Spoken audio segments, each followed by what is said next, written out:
Shalom. Call Haloyam La Yahweh, Bahasham, Yahweh Shai, Bahasham, Rahak Kodash. Bakta Yahweh, Bakta Yahweh Shai, Bakta Rahak Kodash, Bahasham, Yahweh Shai, Bahasham, Rahak Kodash. Salaki. Shalom and double honors to the elder apostles of Great Millstone. Shalom to the elder bishops and the elders in the Akim and the Akwath of the hopeful elect. Shalom. Just want to go into a quick video entitled, we're still under the fourth beast, which is Rome, reborn, or the title is going to be understand the history to understand our present and future. So, Christianity, they get it wrong, and the heathen as well. They're all over the place, and the timeline of mankind and history is outlined in the Bible, and the only way to truly understand, the only way to understand everything, right, is understanding the Holy Scriptures and understanding the prophecies of the Bible. So we'll just go there real quick. First, Revelation 19 and verse 10.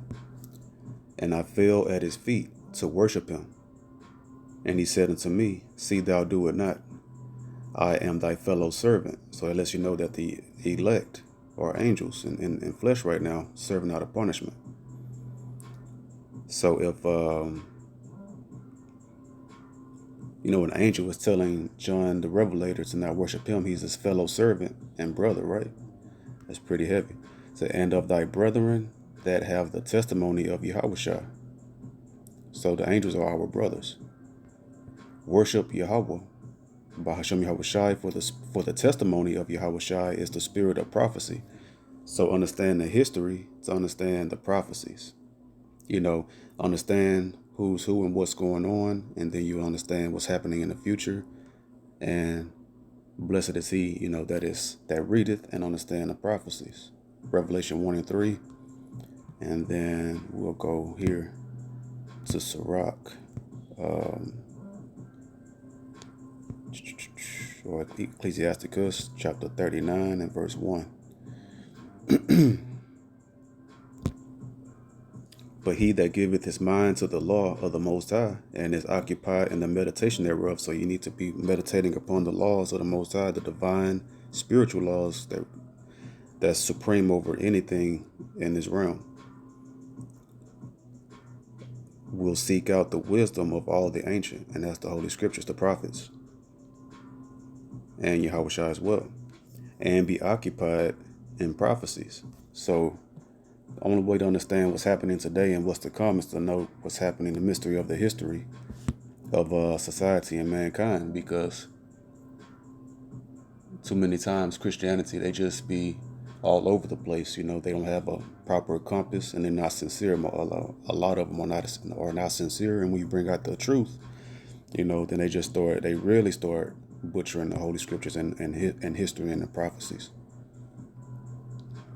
So I just want to make this video just to go ahead and just put it plainly, and we can get a clear timeline and understand where we're at today and why everything is the way it is right now, and then what's about to come real soon.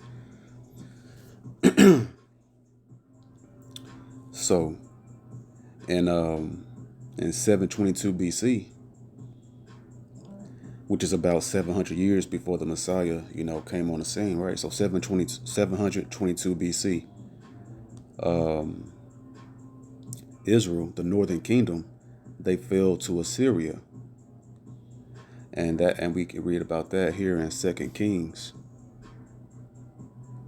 chapter 17, and verse 5. Then the king of Assyria came up throughout all the land and went up to Samaria. Samaria is another name for the northern kingdom, for Israel, and besieged it 3 years. So they were waging war against, went to battle against the northern kingdom. Verse 6.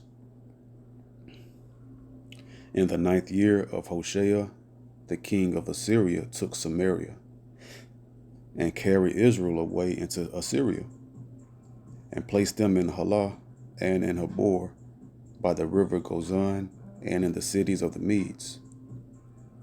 So they were taken away captive around 722 BC, and you can look it up as it's see it in history. You can look it up, do your Google research. Verse 7. For so, Salaki, for so it was that the children of Israel had sinned against the Lord Yahweh their power, which had brought them up out of the land of Egypt from under the hand of Pharaoh, king of Egypt, and had feared other gods. In verse 8, and walked in the statutes of the heathen, whom the Lord Yahweh cast out from before the children of Israel and of the kings of Israel which they had made. So the Most High punished the northern kingdom and took them out of their land around 722 BC by the Assyrians. And then, so that was 722 BC. And the southern kingdom was still in their homeland over there in Jerusalem. Judah, Benjamin, and Levi. The northern kingdom was gone.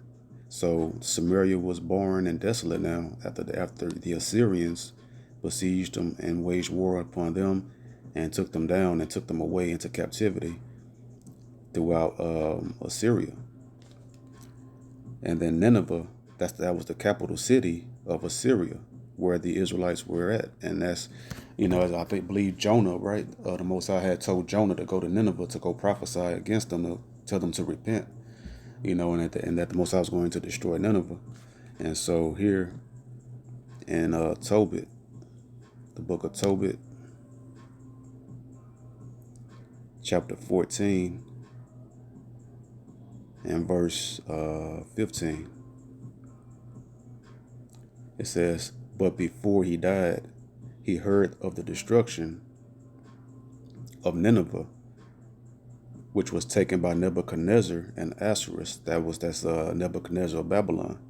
And before his death, he rejoiced over Nineveh. And that's a nugget right there that lets you know that we are to rejoice over the fall of over our oppressors and those that take us captive. So Tobit, he's a northern kingdom prophet from the tribe of Naphtali. I believe it's in the first verse. So Tobit 1:1, the book of the words of Tobit, son of Tobiel, the son of Ananiel, the son of Aduel, the son of Gabriel, of the seed of Asiel, of the tribe of Naphtali. So he was a northern kingdom prophet from the tribe of Naphtali. And this was his story and his accounts and, the spiritual accounts that he went through. And before he died, he heard of the destruction of Nineveh. Before he died, he was able to hear about that rulership, the Assyrian,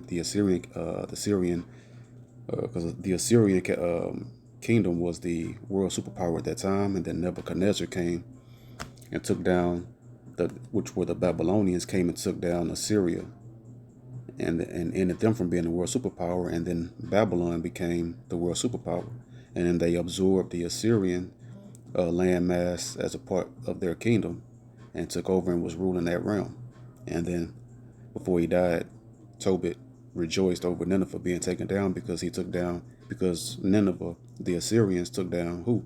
The northern kingdom.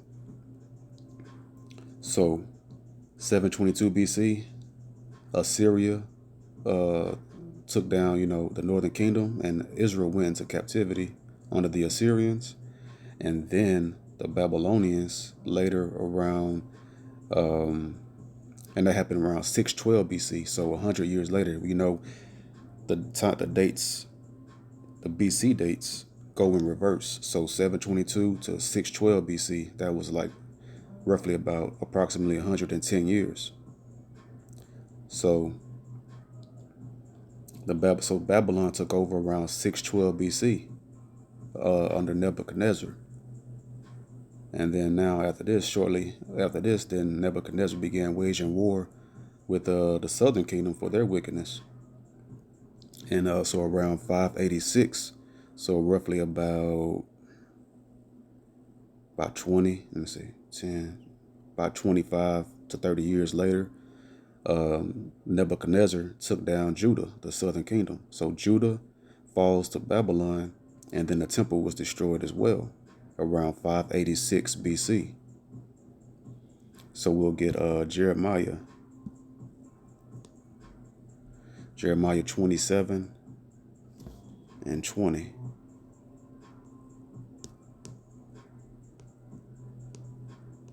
Which Nebuchadnezzar, king of Babylon, took not when he carried away captive Jeconiah, the son of Jehoiakim, king of Judah, from Jerusalem to Babylon, and all the nobles of Judah and Jerusalem.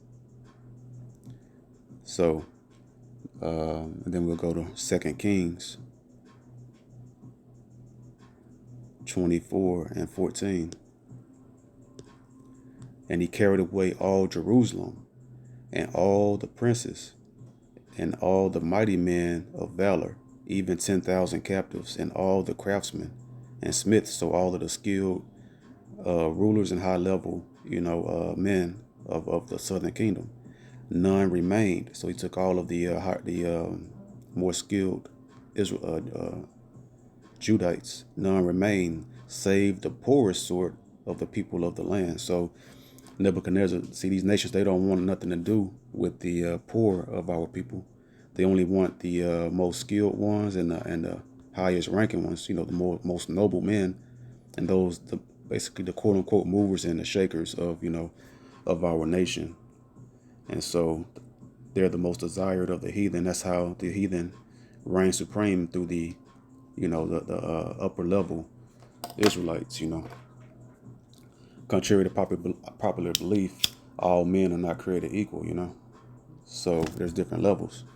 There's rulers, the king, and then rulers and princes and nobles, and craftsmen and inventors and things. The skilled men, the very wise men, the elders, and things of that nature. And that's why Esau, he doesn't respect like these sellouts, these wicked sellouts and celebrities. These are the lowest level of our people, and they don't respect them. The ones that the heathen, chiefly Esau, Edom, the so-called white man, wants is who?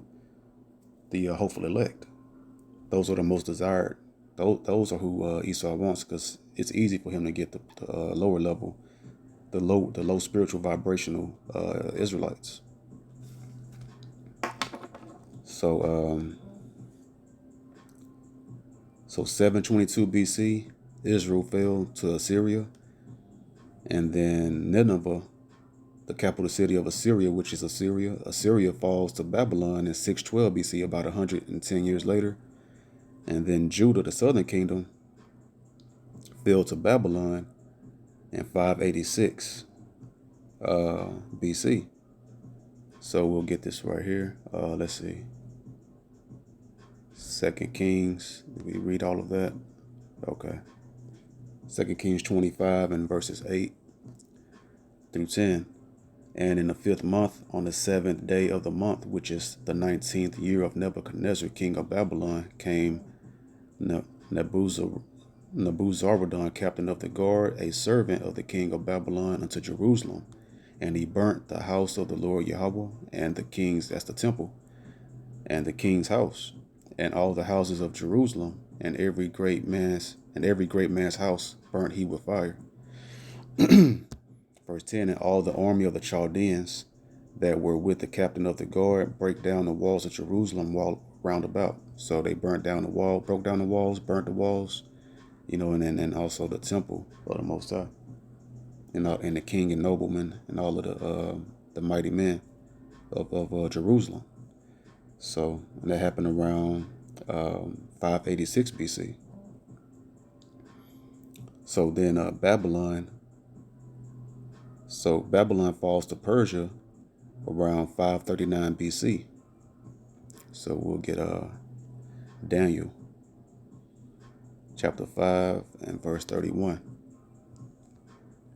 And Darius the Median, that's the Mede, took the kingdom, being about 62 years old. So he's about 62 years old.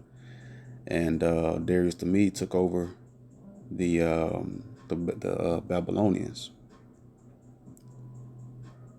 Daniel 6 and 1. It pleased Darius to set over the kingdom 120 princes, which should be over the whole kingdom.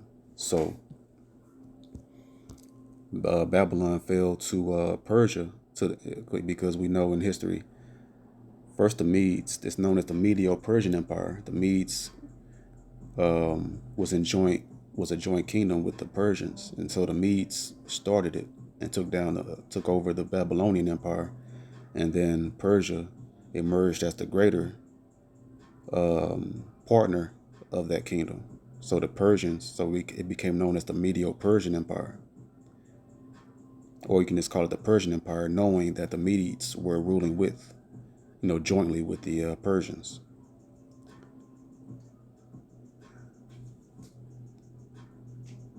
Okay, so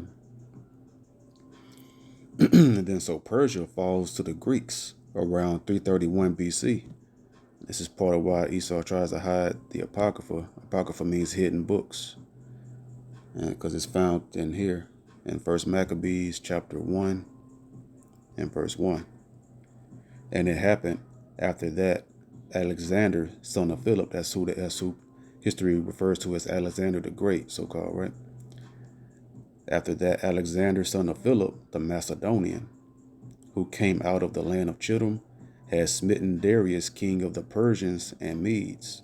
So this Darius is a later Darius. So the first Darius that took down the Babylonians was a different Darius than this Darius here. It was a later Darius in the Persian rulership, Medo-Persian Empire. Had smitten Darius, king of the Persians and Medes, that he reigned in his stead the first over Greece. So we know that Alexander, the so-called Great, he was the king of the Greeks. He was the first Greek king, because they always changing their identity. They took over the original Greeks, because the original Greeks were melanated, dark-skinned people. But see, Alexander's father was a Macedonian. So how can it be a Macedonian and a Greek? It's because they always changing their identity, because they're the fugitive and the vagabond of the earth. And they took over the Greeks, which are like, like Hawaiians, all of these Polynesian, these Pacific Islander tribes of the tribe of the sons of Javan. I mean, not Javan, of Japhet. Because the three sons is what? Ham, Shem, and Japhet. So these Greeks are sons of Japhet, and Esau, going by Macedonians at that time, Alexander, when he took over, and then he took over their identity and became the first Greek king. So the kingdom of the Greeks were established, the Edomites. They took down the Persians, and that was around 331 BC, give or take about 5 to 10 years, so about between 339 and 331 BC. And then Alexander, then he died. He died early. He died very young. He only ruled a few years, and then he died. And then his kingdom was divided up amongst his four generals. So his four closest top generals. And so we go down to verse 7. So Alexander reigned 12 years and then died. Verse 8, and his servants bare rule every one in his place. And after his death, they all put crowns upon themselves. So did their sons after them many years. See, that third beast, the Greek Empire, Alexander ruled first, and then when he died before, he had a quote unquote untimely death. He died early, right? And then his four generals, he parted his rulership amongst his four generals, and then his generals, and then the rulership of those realms that those generals took over. It was they became like kings, and their bloodline would take over after them, their sons, and it would go through the bloodline, the rulerships of the Greek Empire. Verse 9, and after his death, they all put crowns upon themselves. So did their sons after them many years, and evils were multiplied in the earth. So that show you as well that when Esau takes over and rules, evil and wickedness is multiplied in the earth.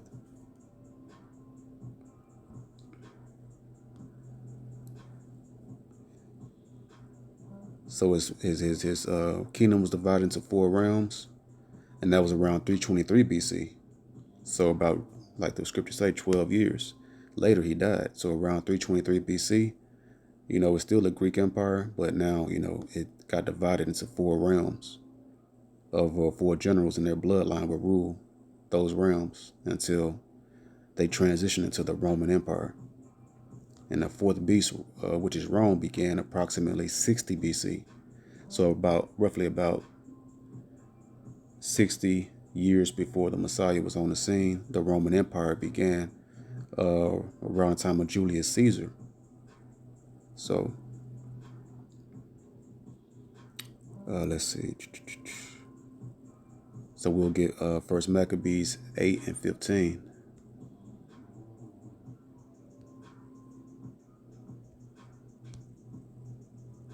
Moreover, how they had made for themselves a senate house, wherein 320 men sat in council daily, consulting always for the people. Basically, always for the people, to the end they might be well ordered. So that's why the fourth beast is different from all the three beasts before it, because when they transitioned, they adopted the Roman, which was just another Edomite sect, of Edomites, and it became known as the Greco-Roman Empire. Because what they did, it was different, because now they have a bunch of men now sitting daily, all day, every day, trying to order the steps of the men, like they're trying to be like the Most High. And they felt that the strongest way for a kingdom to rule is by having elected officials and not no more the bloodline of a king of one man. And so verse 16, and that they committed their government to one man every year, who ruled over all their country. See, it's like the president. So that's how America is Rome, the fourth beast all over again, who ruled over all their country, and that all were obedient to that one, and that there was neither envy nor emulation among them. See, that mean that committed, meaning they elected and they gave over. That's what happens in these elections, right? Or so-called, because we know the elite ruler, not elite, the so-called elite, the shadow rulers. The shadow rulers hand select these puppet leaders like Biden, and then they have the Senate and Congress also with them, and they have those three branches, which is supposed to be checks and balances and all of that. So they're just trying to keep their empire strong by electing people and no longer having it a bloodline rulership anymore. So that's how and that's that fourth beast, Rome. It came into power around that 60 BC, and they adopted that new way of rulership. Let's see verse 19. Verse 19, they went therefore to Rome, which was a very great journey, and came into the Senate, where they spake and said. So just to let you know, that's Rome, and that's that fourth empire, that fourth beast, and then that they have a Senate, and that's how they different from all the three beasts before it. It was no such thing as a Senate and an elected official and one man, being selected. And then it wasn't like the what did it say, like 320 men in verse 15. That's the Congress.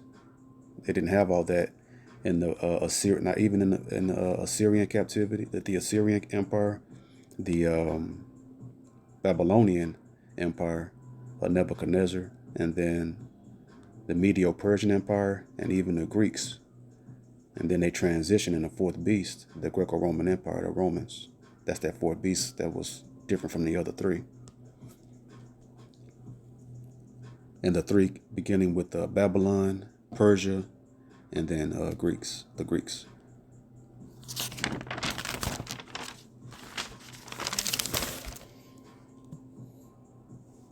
So Daniel chapter 7 and verse 3. And four great beasts came up from the sea, diverse one from another. These are four different kingdoms. Verse 4. The first was like a lion, and had eagle's wings. and that's going to the Assyrian captivity. The Babylonian empire of Nebuchadnezzar. I beheld till the wings thereof were plucked, and it was lifted up from the earth, and made stand upon the feet as a man, and a man's heart was given to it. So that's Nebuchadnezzar. He was the most notable and most known and most powerful um, emperor or king of that empire. And also that eagle's wings. When you look at that lion and the eagle's wings, every country has a national animal, and when you look at when you Google the Babylonian Empire, it's also known as the Assyrian Babylonian Empire, because as we read, the Babylonians took down the Assyrians in the days of the prophet Tobit, a northern kingdom prophet. And they took down Nineveh, which is the capital of Assyria, the Babylonians, and they absorbed Assyria. So they became known also as the Assyrian Babylonian the Assyrian Babylonian Empire. And the national animal for the Assyrian Babylonian Empire, or aka Neo Babylonian Empire, is a lion with wings, and you can look that up. As the elder apostles of Great Millstone brought that out, it was over there. I believe it was a statue over there in like one of the New York museums, like a lion with eagle's wings, representing the Assyrian Babylonian Empire of Nebuchadnezzar. So that's what that's going into. In verse 5, and behold another beast, a second like to a bear.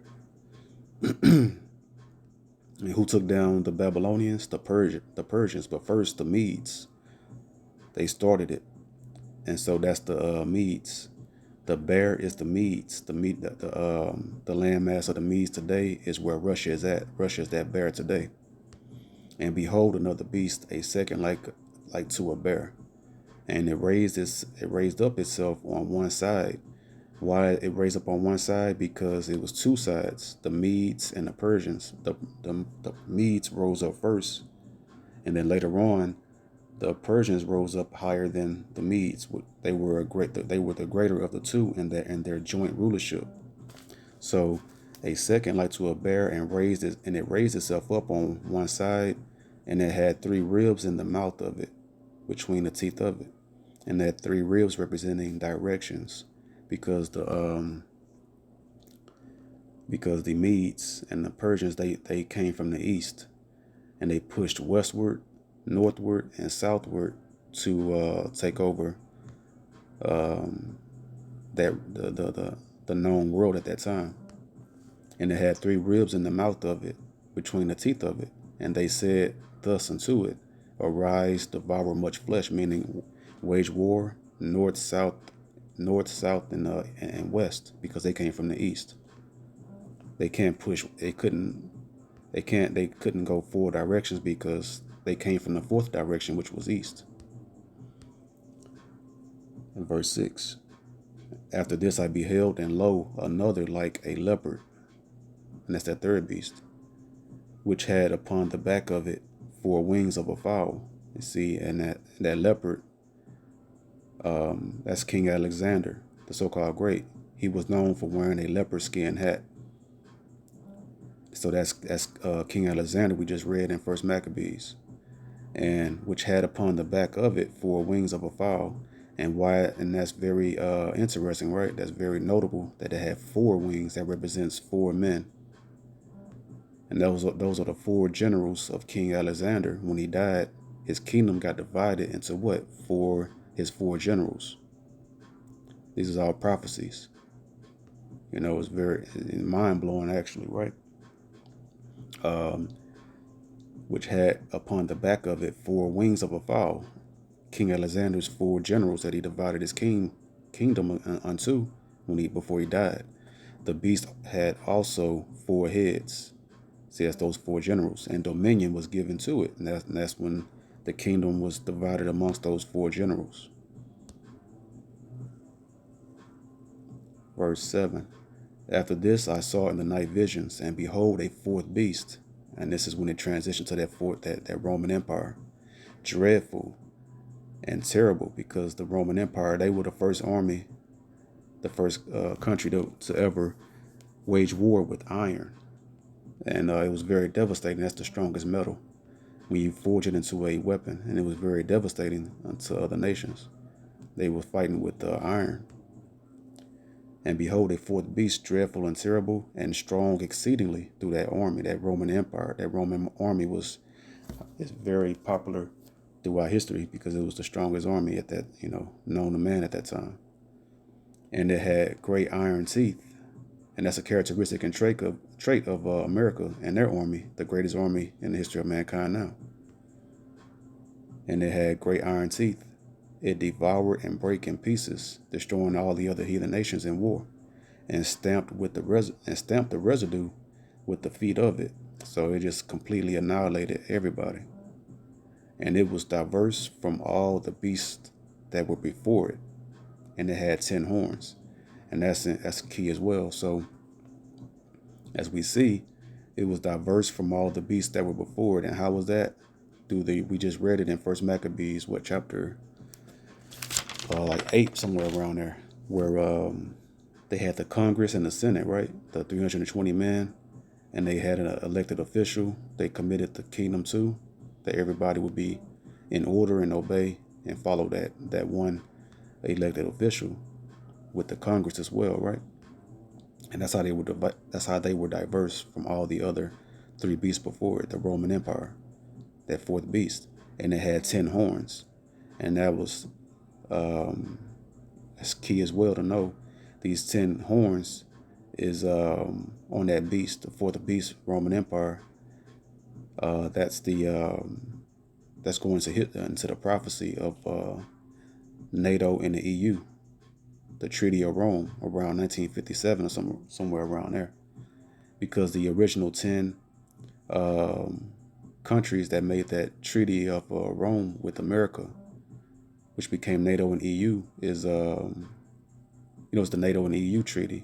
That's what those 10. That's the foundation over there of the European areas over there, to fortify their economy with America. In verse 8, I considered the horns, and behold, there came up among them another little horn, before whom there were 3 of the first horns plucked up by the roots. And this is going to the prophecy, what will happen after Rome fell, and then after the Renaissance period. The 3 horns was France, Spain, and Great Britain. And that little horn was America, that plucked them up from where the Western Hemisphere over here, that had their roots over here when they took over. And so this jumps over, and this verse 8, it jumps a couple thousand years until this time. I considered the horns, those 10 horns. That's the beast. That's the foundation for the Edomite Empire, the old one, and it came back. I considered the 10 horns, and behold, there came up among them another little horn. That's America, before whom there were the 3 of the first horns plucked up by the roots. Once again, 3, Great Britain, Spain, and France were all over here first. And then Americans, their mother is actually the Brits, the Britons, and because they were over here, and they wanted representation in the government, and over there in Great Britain, because they were over here just basically being babysitters for the British, and then so they broke off from the Great Britons and became America, that little horn. And they went into those wars against the French, the Spanish, and then the Great Britons. And I did a video a couple years ago, I think like a year or 2 ago now, that July 4th, Independence Day was it was prophesied, and that's great. That's the Independence Day right here, because they became, quote unquote independent around 1776. And they plucked up those 3 roots of Great Britain, France, and Spain. to become who? The quote unquote United States of America. And behold, in this horn were eyes like the eyes of man, and that's going to that whole Congress and Senate all over again of ancient Rome. And a mouth speaking great things, and that's great things going to very proud and blasphemous things against the Most High, and being arrogant and proud and bold. So that's another video too. I can go on that again. I might do another video about this history right here. Those three horns being plucked up by that little horn that emerged from Great Britain, America. So Revelation 13 and verse 1. And I stood upon the sand of the sea, and saw a beast rise up out of the sea, having 7 heads and 10 horns. And they go that 10 horns again. That's the Roman Empire coming back, coming back through those 10 horns and through America, being revised. And upon his horns 10 crowns, and upon his heads the name of blasphemy, because they oppose everything of the Most High power, Yahweh and Yahweh Shai. Verse 3. And I saw one of his heads as it were wounded to death, and his deadly wound was healed. And all the world wandered after the beast. You see, that beast was the Roman Empire. It fell, got revised through the Treaty of Rome. Those 10 horns got revised, and then through America. In verse 4. And they worshiped the dragon, which gave power unto the beast. See, that dragon is America. And it's the spirit of the fourth beast of Rome. And it gave power. It revised that dead body, that dead carcass of the fourth beast. The spirit of Rome is in that dragon, America, which gave power unto the beast. And they worshiped the beast, saying, Who is like unto the beast? Who is able to make war with him? And that's that characteristics and traits of that fourth beast. That Roman Empire, that Roman military. The modern day Roman military is America, and no one can make war with them today, or so they thought. The Most High raised up Russia with those nuclear missiles to be able to take them down with all of its allies. Revelations chapter 20 and verse 2. No, it's like Revelations 20. Okay. So verse 2, and he laid hold on the dragon. This is going to Yahushua. We start at verse 1. And I saw an angel come down from heaven, and that's Yahushua, having the key of the bottomless pit and a great chain in his hand. Because Yahushua had power over life and death now, after receiving that glory from the Most High after he was resurrected. Crucified, resurrected, and now he's in his full glory, and now he can do that. In verse 2, and he laid hold on the dragon, that old serpent, that dragon, that's the America, the fourth beast, the spirit of the fourth beast, that old serpent, unless you know that that's a man from the garden. What old serpent? The serpent from the garden that lied to Eve, the so-called black woman, that foolishly follows the serpent today, which is the devil and Satan. See, devil means slanderer, false accuser, deceiver, and Satan, and bound him 1,000 years. So this is a man. This is the Roman Empire. They fell for 1,000 years around in the century of around 300 A.D. Then 1,000 years later, he got cast into that bottomless pit, into the caves, and he got shut up. In verse 3, and cast him into the bottomless pit, and that's during Europe, in the caves, and shut him up, and set a seal upon him, that he should deceive the nations no more. So if the Most High put a seal upon you, you can do nothing. The only thing, when a person doing something, the Most High is allowing them to do that.